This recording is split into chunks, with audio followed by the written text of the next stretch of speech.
Hello everybody, and welcome to part 2. We're just going to jump right into the operation of my rotary vane engine. In the last video we covered kind of the flaws of the original design, so I want to get into how my engine corrects the design flaws. Now obviously we'd start with the intake cycle, which would happen, let's say, with this quadrant of the rotor. This vane would drop below this little step out here, and the vacuum created would draw air into the engine, just kind of like a normal any engine you could think of.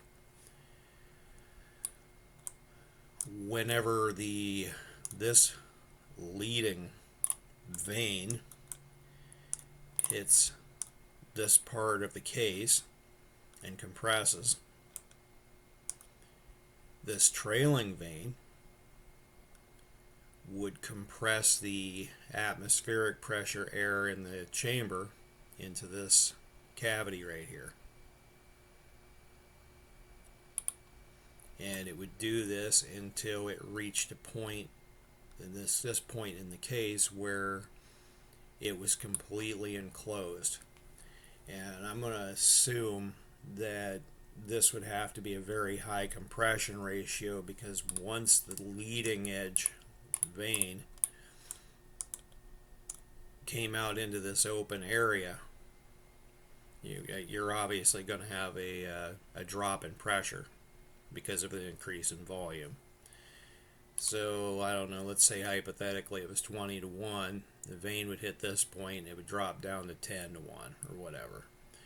And what would happen is this pressure inside this chamber would be acting upon this vane and causing the rotor to turn. Now as this happens, you would want to detonate the fuel air mixture. And at some point over here, I'm going to guess about here, I've not drawn this into the engine yet, because I'm not quite sure how I want to set it up yet. But at the point where the trailing vane broke contact and entered into the chamber, you would want the leading vane to be exhausting. There's a reason for that. You would want that pressure released so that the trailing vane could start to open up with the next combustion cycle. Now, one thing that could be done with the exhaust on this, the exhaust could be emptied into a cavity here, and it would be exhausted right about here. Now, the reason for that is, if this is a water-cooled engine, you would have the exhaust heat commingling with the coolant. Volkswagen has an engine that does that, and what it does is it helps with the warm-up cycle of the engine. So I'm going to leave it at that. If